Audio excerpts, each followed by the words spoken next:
Prepare to be captivated by the business story of the week, hosted by me, Shaheen Shan. Join us on a journey through the twists and turns of entrepreneurial triumphs and setbacks. Immerse yourself in the narrative and witness the magic that turns dreams into reality. This is Business Story of the Week. And welcome back, folks. Welcome back to Business Story of the Week. I am your co-host, Joshua, and today we unravel stories of perseverance, of struggle, of successes. But we bring you guys the best and the most successful in their field to inspire you. And today, boy, we have the perfect guest for all you startup audiences and listeners out there, because we've got ourselves the master of the oyster himself, Antony Barran. He is an experienced, seasoned entrepreneur. He owns companies that range from ad agencies to health and wellness company to now a sustainable oyster farm. He is a member of the Young Presidents Organization and lives in Southwest Washington State. His ability to adapt across different sectors and his passion for innovative strategies have been instrumental in his remarkable success. And he's going to share that success here today, his secrets today with us. Antony, thank you for being in the show. How are you doing? Joshua, it's great to be here and an honor. Thank you so much. And that was quite a lot to live up to. Well, Anthony, I'm sure your background speaks and your hard work speaks for itself. Like I said when on my introduction, it's been quite a long road. It's a career that spans various industries. You did advertising to health to wellness. But I always like to start the show this way. I always like to start in a way that, where did it all begin, Antony? Where did this journey begin for Antony Barran? Anything that happened in your childhood, perhaps early memories, experiences, pivotal moments in your life that led you into going into different industries and doing startups. What is the story of Antony? Yeah, it's a great question. So I come from a family that have been entrepreneurs for 170 years.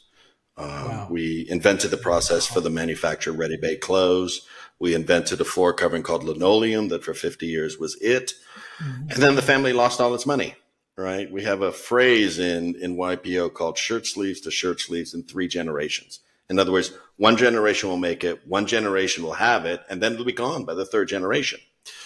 And so by the time I was born, it was the 5th, 6th generation. So it had lasted longer than it should have, but it was basically gone. Wow. And I remember as a child, I would go to events on Fridays and Saturdays, a family place that we would all hang out with a bunch of my parents' friends. And I would always notice that my dad was the last person to arrive. He'd work until 7 or 8 at night. We didn't have the nicest things compared to a lot of our friends. And I started asking other friends, what do you do for a living? Right? Because obviously you're here at 3 o'clock drinking, having a great time. You're there all weekend long, right? While my dad is working Saturdays, he's here. He doesn't get here until 7 or 8 at night. There's got to be a better way to make money. And a lot of them were either salespeople or entrepreneurs. Yeah. And so I thought, maybe that's what I want to do, right? Okay. Drinking at Friday at 3 p.m. sounds a lot better than being in the office. And so I think that was my first real memory of there's something more than being a finance director for a company. Right. And when it comes to, of course, experiencing that and you growing up in the 7 p.m., you're not even hanging out with friends. What are you doing? What was your father doing back then? And then what did you must have felt that all other dads were, doing better.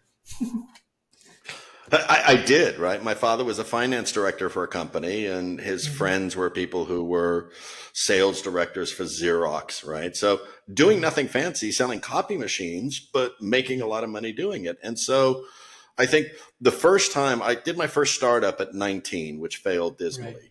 Right. But it was a great lesson. And I suddenly realized that I could talk, I could sell. I didn't need to follow a path that everybody else followed, Right. and kind of started on my own way. And that worked really well for me, and I've enjoyed it. Wow. And now you've spanned careers. You went from advertising to health to wellness. Talk to us a little bit about that, because you started your first startup at 19. What kind of startup Hmm. was this? And then did you eventually follow your father's footsteps into finance management perhaps? And what other startups that you've gone through and really built your repertoire and put everything together? Joshua, that's an awesome question. I did my first startup at 19, and then realized that getting a regular paycheck seemed really, really nice. So I went to be a salesperson at a hotel, Hmm. selling rooms to groups. Hmm. Got very lucky, did really well at that, moved up quickly in the company, and then started interacting with the advertising agency that we worked with, and thought that looks like an awful lot more fun than working at a hotel. And so went off and went to an advertising agency. It was in San Diego. Went to an advertising agency that I knew, right, who the owner Hmm. was a friend of mine, and said, "Look, I want to work for you." He said, "I don't have any place." I said, "So I'll tell you what. Why don't I become just a commission only salesperson? Right. And let me try that." And he said, "Well, it's going to take you a year before you sign your first account and make any money." I said, "Well, Hmm. my wife has a job. She's doing well. We're okay." And I did that. And in 5 months, I signed my first account. I just buckled Hey. down. Every day, I made 60 to 70 phone calls. I made sure I Wow. had 10 good conversations a day. Wow. And for Wow. me, it was about keeping a journal and journaling it and saying, I'm going to do whatever it takes to have 10 good conversations a day, because if I have 10 good conversations a day, that's 50 a week. If I have 50 a week and I have 200 a month, one of them is going to sign with me, right? Yep. One of them is going to become a client of our agency. It's just a numbers Hmm. game. And I just grinded. I just Yep. ground it out for 6 months, started signing accounts, and then he sold the agency to Wow. another agency. And they looked at it and said, "Well, we don't want to pay you the commission that you'd agreed. Oh, So, but we'd like to oh make you a full wow. time employee again." So All my right. wife looked at it and said, "Regular salary, I'm all in." So That's I went good. to work for them. And then 18 months later, I became the head of business development for that agency. Okay. Again, just grinding, right? Making phone calls, Hmm. teaching people to Hmm. make phone calls. And Hmm. we grew from 4 million to 40 million in the mid 1990s. Hmm. And that was an amazing fun. And then I left there to go work for another agency, did the same thing there, and then got hired by Interpublic Group of Companies, which is one Okay. of the big holding companies in the world, and did Hmm. sales for them. Was assigned to a couple of agencies, doubled those agencies in 3 4 years, and then in Uh-huh. 2008 looked at my wife and said, "I hate working for big companies." Ooh. And so we started our own agency, right? And Okay. it Okay. really it comes down it really just comes down, Joshua, to every day you've got to get up in the morning and you've got to Yes. say, I don't need other people to tell me I'm wonderful. I've got to be self-feeding, and I've Yes. just got to grind through the details of the day. I've got to make the phone calls, I've got to send the emails, I've got to contact people, but I've got to make it real for them, right? I've got to Wow. relate to them, I've got to listen to them.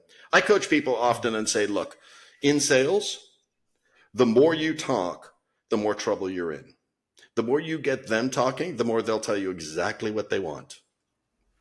Wow. Wow. So I guess I need to get you talking more than myself for this show. You've done that Actually, this already. Actually, that's a great story, by the way. I love stories, and I love how your experience in sales shines in such a way that how you deliver everything, and I love stories, of course, how everything fell in together for you. So you ran your own ad agency. What lessons have you learned transitioning between industries, so to speak? Talk to us a little bit about transitioning to health and wellness as well. Yeah, so my wife ended up joining the agency. She came from the client side. She was head of advertising for Farmers Insurance Group, which is one of the big insurers Hmm. in the US. Um, Hmm. and so at 41, I became an entrepreneur again. And Hmm. so we took all of our money and we put it in a thing, and we decided, okay, we're going to go back to work for a big You company said if this doesn't work out. okay. And I'd made some great relationships through a bunch of industries. And so we built this agency, and then we sold it in 2015 when a competitor Okay. said, would you ever consider selling? And, Joshua, a thing I've learned in life is sell when somebody wants to buy, not when you want to sell. Ah, Right. very, So very we nice. said yes. And, my wife and I have been married now for 33 years. So marriages, anybody knows who's been in it for a while, is a lot of ups and downs. And, we'd gone through 7 or 8 years of marriage therapy, right? Figuring out if we really should be together and what that means and how to communicate and everything else. And it was wonderful and marvelous. And as we came out of it, we were presented with this opportunity to buy this company and in health and wellness. And my wife said, look, this is a real passion point for me because I want to share our experience with other people. And so we acquired a company called stresscenter.com that Right. is a health and wellness company focused on teaching people the skills to manage stress, anxiety, and depression on their own without therapists, Wow. right? So it's a Okay. 15-week program. It's been scientifically proven to be as effective. And so Wow. we've been pouring a lot of energy into that because, the transition it really isn't that complicated. A Mhm. business is largely formulaic. So running that business, having worked for 270 different clients in different industries in the ad agency, Yeah. for us, we just Yeah. treat it like a client, right? And we come into it Yeah. and we say, okay, how are we going to approach it? How are we going to market it? Who's the customer? What's the value proposition? Right. And it must have felt as if like because coming from all that experience to now owning your own and owning another and then doing that to all your marriage, it must feel like muscle memory at that point, right? And I mean, I say this because I want to be able to inspire our audience and listeners as well who's looking into the entrepreneurship startup business. What would be your biggest take, or what would be your biggest um, advice right now for anyone who are at a crossroads when it comes to starting up or when it comes to scaling? What do you think should be that what they need to be looking out for the most? Uh, that's a great question, Joshua. I think from a startup perspective, you have to go into it with the recognition that whatever idea you have, whatever Mhm. approach you have to the business, needs to change 5 or 6 times before you start Wow. really getting it right. And so you've got to Mhm. listen to an awful lot of people, filter that, and really figure out what advice you get has value, but really what your customers are telling you, right? Because they'll Mhm. lead you in the right direction. So the startup is all about recognizing you've got to pivot and iterate. In other words, change really quickly, right? You Agree. can't Agree. you can't be married to your original strategy. If somebody tells Mhm. you, it doesn't matter if they tell you whether your baby is ugly or cute, right? The baby isn't right yet. And so you've got to roll with that and completely focus on regular iteration. Of course. Once Of you course. figure that out, and during that period, the other thing I would say is Mhm. don't spend a lot of money anywhere, right? Until you've got a scalable strategy, don't invest Mhm. a lot in advertising. Test in very small amounts. In marketing, Yes. test in very small amounts. Have lots of Yes. conversations. Conserve, conserve cash as much as you can. Uh-huh. Uh-huh. Once you have a model that you get right and is working and is repeatable and customers are coming back and it's starting to feel like Mhm. it's real, then Mhm. start testing advertising and start looking to scale it, right? But make Wow. sure you've got the processes all down. The initial startup phase is really about figuring out what your business model is and what the process to manage that is.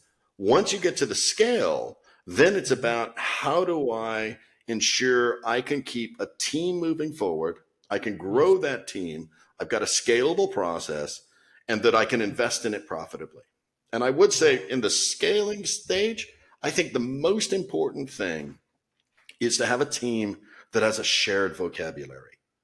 I've worked a lot of great companies say this is our way, right? And they have words and phrases that are shortcuts to describing how they do things, right? Mhm. I was Mhm. just chatting with somebody earlier today and I said, I had a I had a boss I worked for who had a very unique and interesting vocabulary. And so I would come back from a pitch, we're pitching a client. I said, he would say, how did it go? I said, well, it took a powder. Well, to him, that meant the whole thing fell apart. We didn't win the Oh, pitch, right? okay. And it was a very quick way of saying it was a bad meeting And then we would move past that and he'd say, okay, why did it take a powder? Right. And we'd go into the reasons. Or if he would look at me in the evening, if we're in a hotel in a city somewhere, and he'd say, all right, we've got a 9:30 meeting. So let's get up, grab a hockey puck and get to the meeting. That meant Yes. I'm not going to be in the lobby until 9 o'clock. Let's just grab a breakfast sandwich and let's go. Right. So every company develops these little sort of intricacies, but it's really important to the culture of the company that they have a vocabulary that they all understand, right? And that they're all communicating on, because that speeds it, right? If you're re-explaining every process every time, it takes forever. If you've just got shortcuts and vocabulary that describes what we've got to do, then you're golden. That is the golden advice right there, and the golden nuggets that you just dropped for us, and all the audience and listeners right now. I'm certain that they have enjoyed that as much as I did. I mean, it's clear as day. You know, iterations. Go to as many iterations as you can before you even start thinking. Scaling. Make sure you dial it back. Make sure you test before you really, really start getting into the scaling, and your vocabulary when it comes to your company culture and how you run everything is very, very important golden nuggets.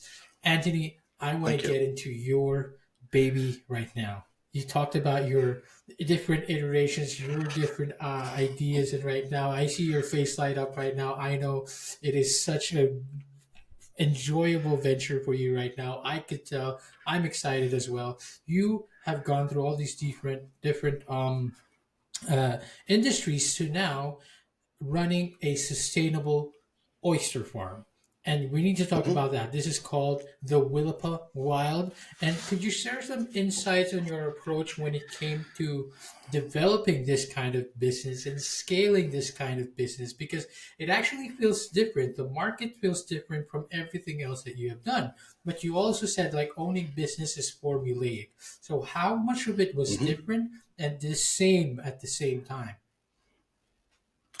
Let me take a step back and sort of start with how we ended up owning an oyster farm. Please, please, Um, please. my my wife and I got together when our daughter was turning 21. She's now Mhm, 27, and mhm, we said to each other, we've observed a lot of things in our lives. We were in our late 40s at the time, and one of them is that generational wealth transfer seems to fail. In other words, if one generation makes money, how do we transfer that money efficiently to the next generation? Is two yes, things tend to happen. One is the children of parents that are founders don't want anything to do with their parents' business, right? I did a that's true. survey in Very YPO common. once, right? Mhm. Exactly, right. And 80% of the children in YPO don't want anything to do with their parents' business. And so we said we've got to find a way to integrate our kids into our businesses. And so we decided to create a family board, because the other challenge that I think families have in transferring money is transparency. The parents are like, this Okay. is my money. It's always been my money, right? And when I die, you'll get it, right? Maybe I might give it to somebody else, Maybe. right? If you're not nice, right? Yeah. And so for my daughter's 21st birthday, we did our first family board meeting. We went to Vegas, which I thought was a great place for somebody to spend their 21st birthday. And we opened up everything, all the way down to what's in our personal savings accounts. And so we said, Okay. look, moving forward, her brother was 22 at the time. Moving forward, you guys are going to have a decision in how we invest and how we spend and what we do. And you're going to have an equal vote to us. So we created 4 votes on the board. And so one of the things that we started looking at that point in time was, what businesses did they want to be in? And they didn't want to be in advertising. They didn't want to be in non-sustainable businesses. They didn't want to be in necessarily consumption businesses. They wanted to be in socially aware, environmentally aware Yes. businesses that aligned Yes. with who they were. Hmm, hmm. And at the same time, I was on the board of directors of a media company called Wine Enthusiast, that is kind of Okay. the largest rater of wines and have a big catalog. And I was on the board with a guy named David Liu, who David Liu and his wife Carly founded something called The Knot, which is the biggest wedding website in the world. And we became Wow. really fast friends. And he'd been to our house, and he'd been out. We have an acre of oyster beds in our backyard that we just go out and Hmm. pick oysters whenever we want. Wow. And we were at a board meeting in Napa, and he looked at me at about 2 o'clock in the morning, and we'd had a couple bottles of wine, and we were staying in this beautiful cottage, and this sort of 2-bedroom cottage we were sharing. And he said, Antony, we should buy an oyster farm. I'm like, David, we don't know anything about oyster farming. Exactly. And then I stopped and I thought for a minute, and I thought, but David, we're smart. We can figure it out. I was drunk, right? And so you say things. And so we got done with that. And my son had taken a year and worked for one of the biggest oyster farming companies in the country, a sort of a gap year sort of thing. And we went back and I presented this idea to Richard and Maggie, my children, and they both looked at us and said, you know what, that's exactly the kind of thing we want to get involved in. And so we said, okay, great. We've had our first really big family board decision. My son said, I would love to run an oyster farm. And so we formed a company and we started looking for a farm to buy. About a year later, we found one, and then we found another. And so we've been rolling up oyster farms, and I think we're in the top 20 largest in the country for in the United States for acreage.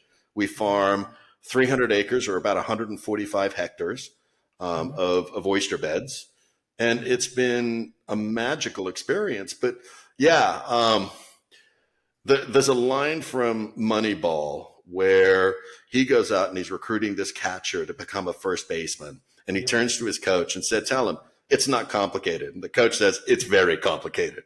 So what we thought was very simple, we're now in a world where, like, every day we look at each other and say, how much is it going to cost to learn how to be an oyster farmer? Exactly. Right. And so we've actually figured out exactly how much it has cost us to be an oyster farmer. And it would have been easier to go to Stanford 3 times. Right. Oh my goodness. But it's been an amazing experience, and it's fascinating because oysters are such a unique creature. They're the most efficient way to clean oceans and clean water. You've got the Billion Oyster Project on the Hudson River, where they're trying to bring salmon back into New York, right? By cleaning the water. They purify 50 gallons of water a day. They're by a factor of 6 the most efficient way, natural way to sequester carbon on the planet. And they taste pretty good, right? And they're healthy for you. So we got into it because it was something that aligned with where we saw our family wanted to go. And it's been fabulous since then. Anthony, first of all, I wasn't aware of how much this centered around wanting your family to be involved. And it's even more remarkable now of a story, knowing that you found that sweet spot, that sweet little oyster spot that both both everyone in the family are all into. But of course, it wasn't smooth. Of course, it was challenging. Like you said, it seems simple, but it's actually very complicated.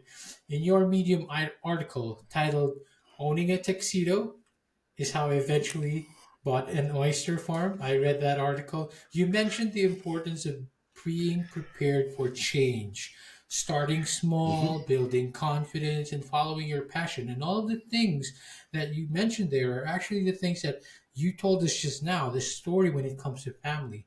How have these principles influenced your entrepreneurial journey and decision making process, particularly when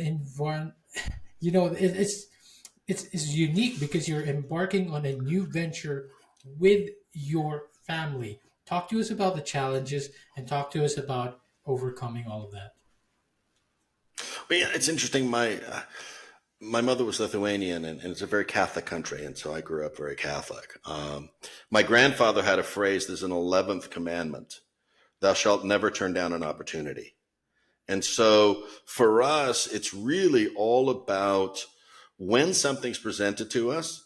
Our default culturally in our family, my 2 kids and my wife and I, is we have to figure out a reason why to say no. Because if we can't figure out a really good reason why not, then we should do it. And so it's a flip of, I think, the way most people approach things. And so growing up, our kids always saw us saying, let's try, let's do it. Let's see what happens. Let's go for it. Right. And if we make a mistake, great. right? Because you learn more from mistakes than you do from successes. And Of so course. it was all about what can we learn? How can we improve? How can we move forward? How can we get better Yes. at this? Because Yes. somebody asked me last weekend at a place I was speaking at. They said, "Which do you hate more, not winning or losing?" Right? Which is sort of a, do you get more upset about, and I looked at them and said, I don't care whether I win or lose at anything. I don't measure wins and losses. What I Yes. look at is, did I do the best I could do? Right. And I said to the kids, I said, look, there's a great Matthew McConaughey video saying, which he titled Don't Half Ass It. And I think there's a lot of truth to that, which is, as you go at things, if you give it your all, if you give it everything, then you'll never question whether or not it would have succeeded or not, whether it succeeds or not. Some things will succeed for reasons that are beyond you. Some things will fail that are reasons beyond you that you have no control over. But if you're Mhm. always focused on, am I doing the best I can do? Am I working as hard as I can do? Am I Wow. being as humble and egoless as I can be? Then Yes. then you'll be happy, right? And so for me, it's all about, creating a family culture and being part of a family culture where everybody's listened to, everybody's valued, and we all contribute as hard as we can. Wow. And of course, whenever you put your heart into it, whenever you put everything into it, there you're always giving yourself that good chance that everything will fall into place eventually. But Mhm. Anthony, answer us this, like what if it doesn't fall into place, right? Because in entrepreneurship, that does happen sometimes. How do you then react? For our audiences and listeners, you put in all your effort, you put in all your energy, your passion, and it still doesn't fall into place. How do you react then? I've had a lot of failures in my life, so I have a lot of experience in this one. I'd love to Um, hear that, please. I think they're kind of a couple of tracks that you go through in the process. Obviously, you go Mhm. through with anything, you go through the sort of the stages of grief, and so we'll set that Yes. aside. But I think what makes really great entrepreneurs different is that when that failure happens, the Hmm. first thing they do is they reaffirm with the team that Hmm. their team did a great job, that this is on them, Right. right? That Yes. I own this loss, not you, right? And Hmm. Hmm. we need to figure out why it happened. I Yes. read a book recently where the writer had a great phrase. He said, "Too many people focus on kind of what the strategies are. They don't look at the assumptions they make and question where could we be wrong in the assumptions." Right. And Hmm. so Hmm. the first thing I do is reaffirm with the team that this happens. We're going to get through this. We're going to figure it Yes. out. In the agency, I Yes. used to joke that we didn't celebrate wins. We celebrate when we lost a client because the Yes. agency's job was to delay getting fired for as long as possible because every client fires you. Right. So Eventually. our job was to stretch it out as much as possible. So when we would lose a client, we would sit down and we'd throw a party, right? It was a great Of course. client. We celebrate that the client was there. It was almost like a wake, right? And so we'd be very passionate about that. We'd have a great time. And then we'd come in the next day and we'd say, okay, where could we have done better? Why did we lose it? Where did we lose it? How did we lose it? And it wasn't ever about pointing fingers because I'd already pointed the finger at me and said, I'm the one that screwed this up. Of I course. didn't give you the tools. I didn't give you the process. I didn't give you what you needed to do this job well. And so Of course. that creates this beautiful synergy out of failure that they went back to every other client and said, okay, are the same things happening again and how do we fix it? And then it improved how we pitch clients, how we work with clients, how we did things, right? And so all Yes. of a sudden a loss was a thing that brought everybody together, not pulled them apart. Wow. Wow. And that is such a beautiful way to put it. Like, it's a time to gather yourself. It's a time to, put everything together, put your heads together and figure it out. Right? Anthony, Anthony, as much as I want to keep you on and keep you talking about your oyster farm, I do want to ask about the future first. And I like to wrap it up, with the ribbon by asking this question. what does the future look like for Antony? What does the future look like for Willapa Wild? And what are your future aspirations for yourself, Antony? And how do you feel like you are going to affect the future of your family, of the oyster farms, or any other new venture you might want to get into?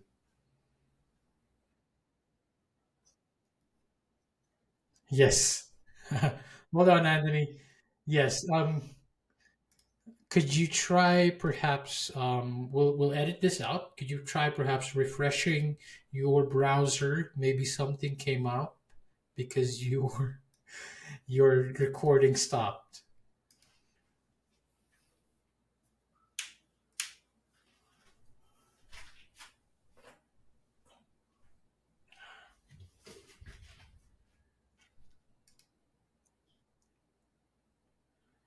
Okay, it's already in use, it says.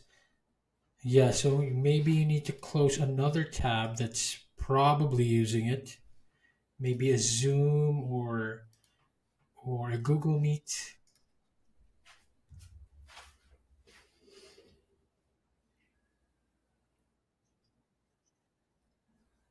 Go ahead.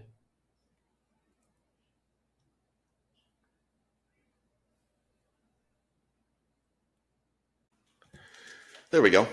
I'm back. There you go. Sorry about that. We're back. Fantastic. All right, that's no problem at all. We All right. are towards So the you end want to of it. rephrase the Maybe question and we can start from there? for sure. I'll make sure to wrap it up nicely for you, Anthony. Talk Thank to you. me a little bit about your oyster farm, but talk to me also about the future. Talk to me about how you are seeing this moving forward for your family, but not just for your family. How are you seeing yourself into the picture or any other future aspirations for Anthony? What is the future looking like for you? And tell us about it. I think that's a question that vexes all of us through all of our life. I think for me, I've had I've had a lot of luck. I've had a lot of great people around me. I've had wonderful role models and mentors. I've been luckily at the right place at the right time.